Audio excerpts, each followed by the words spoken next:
Hello and welcome to my YouTube channel Aakhir tech for you. Guys, आज हम इस video में देखेंगे HTML लिस्ट।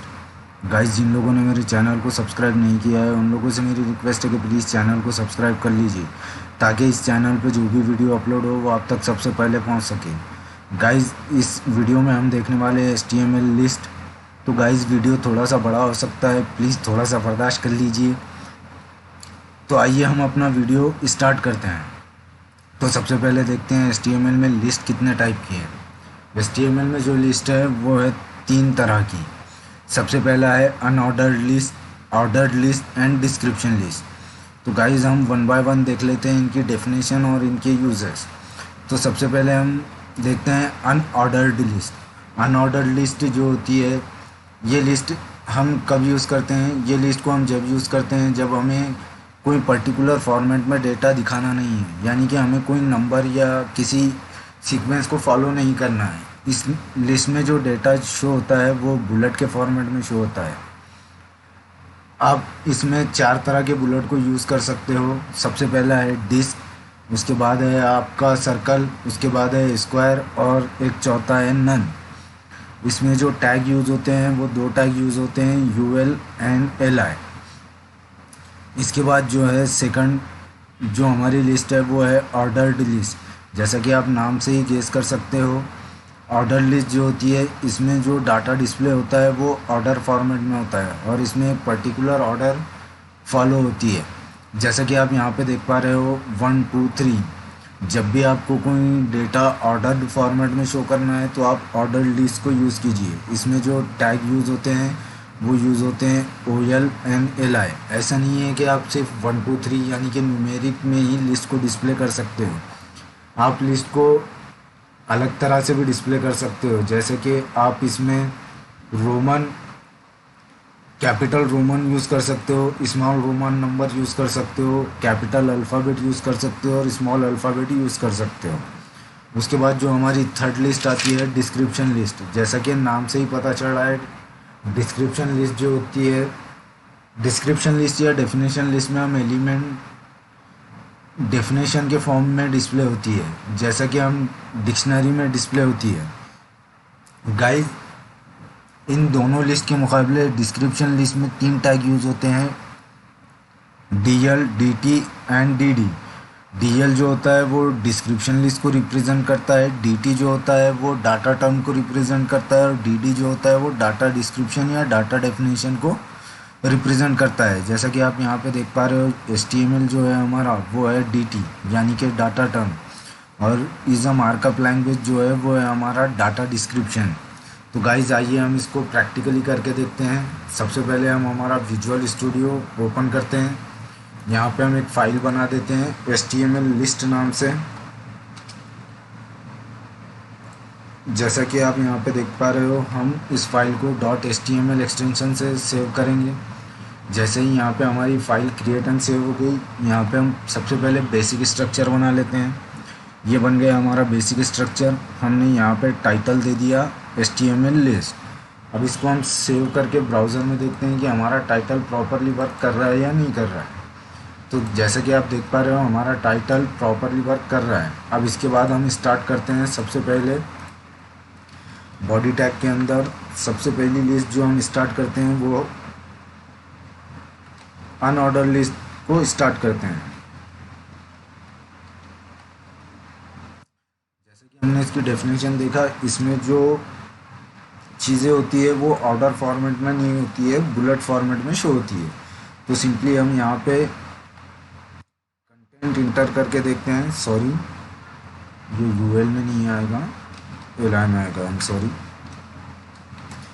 तो सबसे पहले डिस्क्रिप्शन लिस्ट के लिए आपको जो टैग लगेगा वो UL लगेगा।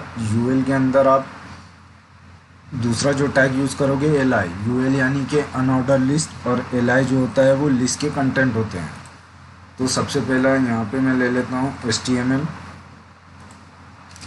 सेकंड लिस्ट का कंटेंट मैं लेता हूँ CSS। थर्ड जो कंटेंट मैं लेता हूँ वो लेता हूँ जावा स्क्रिप्ट। अब इसको मैं सेव करके ब्राउज़र में चेक करता हूँ। जैसा कि आप देख पा रहे हो यहाँ पे हमारा ये जो हेडिंग है वो शो हो रही है अनऑर्डर लिस्ट। इसमें हम देख पा रहे हैं हमारे जो कंटेंट है वो बुलेट फॉर्मेट में शो हो रहा है। आप यहाँ पे एक सवाल आता है कि ये बुलेट को चेंज किस तरह से करना है, तो सिंपली हम स्टाइल एट्रीब्यूट या टाइप एट्रीब्यूट के ज़रिए से इसके बुलेट को हम चेंज कर सकते हैं। तो सिंपली सबसे पहले हम देख लेते हैं स्टाइल एट्रीब्यूट के ज़रिए style list style type equals to, सबसे पहला मैं दे देता हूँ प्रॉपर्टी डिस्क। याद रखिए इसके जो बुलेट्स है या लिस्ट स्टाइल को बदलने की जो प्रॉपर्टी है वो है लिस्ट स्टाइल टाइप। तो गाइज मैंने इसको यहाँ पे लिख लिया और सेव कर लिया। अब ब्राउज़र में चेक करते हैं, ये ऑलरेडी डिस्क ही है इसलिए डिस्क में शो हो रहा है। अब हम इसके बाद डिस्क को चेंज करके सर्कल करते हैं, सॉरी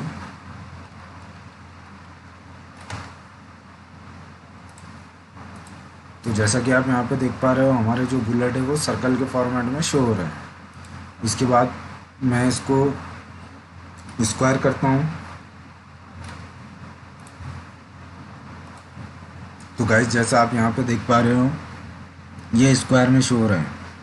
अब और एक प्रॉपर्टी है नन। अगर हमें ये बुलेट नहीं चाहिए और सिंपली लिस्ट ही डिस्प्ले करनी है तो सिंपली हम जो है नन वैल्यू के ज़रिए इसको हम जो है बुलेट्स को हम रिमूव कर सकते हैं नन प्रॉपर्टी के ज़रिए। ठीक है गाइज। अब जैसा कि यहाँ से आप और एक चीज़ यूज़ कर सकते हो, आप इसको यहाँ पे कलर भी अप्लाई कर सकते हो। जैसे कि यहाँ पे आप देख पा रहे हो ये लिस्ट आपकी जो है वो कलर्स में हो गई। इसके बाद आप या तो स्टाइल के ज़रिए कर सकते हो या दूसरा और एक एट्रीब्यूट है टाइप। आप यहाँ पे सिंपली टाइप जो है स्क्वायर भी दे सकते हो। तो यहाँ की आपकी जो लिस्ट की बुलेट है वो स्क्वायर में होगा। आप ये टाइप से कर सकते हो या स्टाइल एट्रीब्यूट दोनों से कर सकते हो। आपको जो यूज़ करना है वो आप कर सकते हो। अब गाइज इसके बाद हम देखेंगे जो हमारी सेकंड प्रॉपर्टी है, सॉरी सेकंड लिस्ट है, लिस्ट का जो टाइप है सेकंड जो है हमारी ऑर्डर लिस्ट। तो जैसा कि हमने डेफिनेशन में देखा था ऑर्डर लिस्ट में जो दो टैग होते हैं, सबसे पहला है यूएल। यूएल रिप्रेजेंट करता है ऑर्डर लिस्ट। उसके बाद हम इसमें लेंगे एलआई। एलआई में हम यहाँ पे डेटा देंगे। सिंपली मैं यही डेटा को कॉपी करता हूँ और इसको हम सेव करते हैं। OL represent for order list. अब जैसा कि आप यहाँ पे देख पा रहे हो हमारी ये ऑर्डर लिस्ट बन गई। यहाँ पे जो हमारे कंटेंट है वो ऑर्डर में शो हो रहे हैं 1 2 3। अब अगर आपको फॉर एग्ज़ाम्पल आपको अगर ये 1 2 3 के जगह पे रोमन नंबर यूज़ करना है तो वो किस तरह से करेंगे। सिंपली यहाँ पे आइए, आप टाइप प्रॉपर्टी का यूज़ कीजिए। यहाँ पे सिंपली आप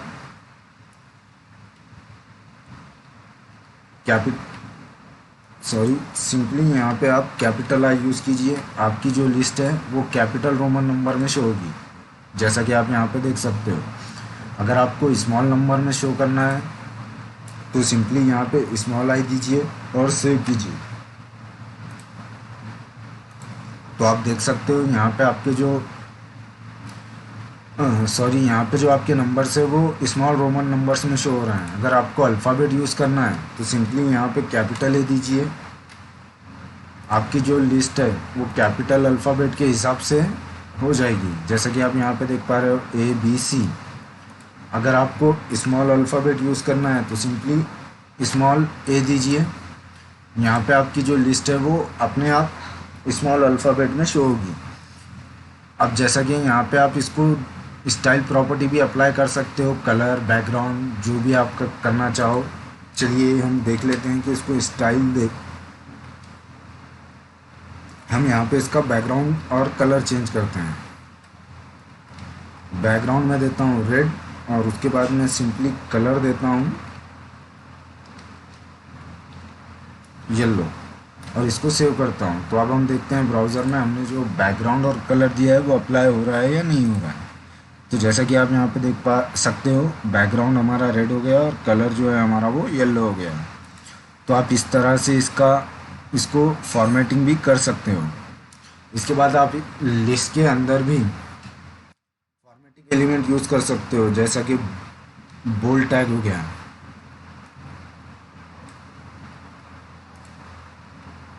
अब लिस्ट के अंदर भी जो हमारे HTML के फॉर्मेटिंग एलिमेंट है, जैसा कि आप यहाँ देख पा रहे हो, ये बोल्ड हो गया। अब फॉर एग्जांपल मुझे इसको इटैलिक में शो कराना है,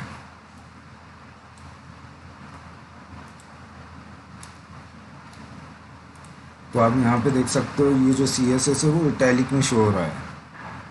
सो इस तरह से आप लिस्ट के अंदर भी हमारे जो फॉर्मेटिंग एलिमेंट है वो इनलाइन एलिमेंट जो है उनको यूज़ कर सकते हो।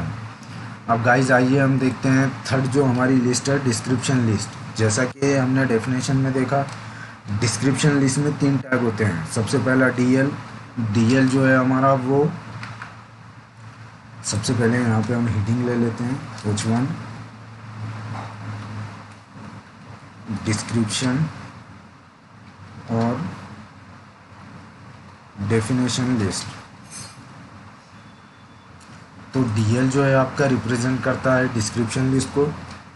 उसके बाद जो DT होता है वो आपका रिप्रेजेंट करता है डाटा टर्म को। तो यहाँ पे मैं सिंपली दे देता हूँ HTML। अब आप इसको वन लाइन में भी लिख सकते हो समझने के लिए, तो इससे आपको क्या होगा, समझ में आएगा। इसके बाद हम थर्ड जो हमारा टैग है इसमें DD। अब यहाँ पे मैं देता हूँ मार्कअप लैंग्वेज और इसको सेव करता हूँ। अब हम इसको सेव करने के बाद ब्राउज़र में देखते हैं हमारी जो डिस्क्रिप्शन लिस्ट है वो वर्क कर रही है या नहीं कर रही है। तो आप जैसा कि देख पा रहे हो यहाँ पे हमारा जो HTML है ये हमारा डाटा टर्म है और इसका हमने जो डिस्क्रिप्शन दिया था वो यहाँ से शो हो रहा है, यानी कि ये डिक्शनरी में जिस तरह से शो होता है उस तरह से शो हो रहा है। इसके बाद हम दूसरा एलिमेंट लेते हैं। फॉर एग्जांपल मैं यहाँ पे लेता हूँ CSS और इसको मैं देता हूँ स्टाइल शेप। तो जैसा कि आप देख पा रहे हो CSS HTML वाली लाइन में शो होगा और इसका जो डिस्क्रिप्शन है वो इस वाले में शो होगा। तो डिस्क्रिप्शन लिस्ट जो है वो यूज़ करते हैं जब हमें कोई टर्म और उसका डिस्क्रिप्शन यूज़ करना हो तब। अब गाइस इसमें भी आप इनलाइन एलिमेंट यूज़ कर सकते हो, जैसा बोल्ड, इटैलिक, अंडरलाइन, जो भी आपको करना है वो आप यहाँ से कर सकते हो। सो गाइस अगर आपको वीडियो पसंद आया है तो इसको लाइक, कमेंट, सब्सक्राइब और शेयर करना ना भूलें। Thank you. और कोई मिस्टेक हो गई हो तो आप मुझे कमेंट में बता सकते हो। Thank you.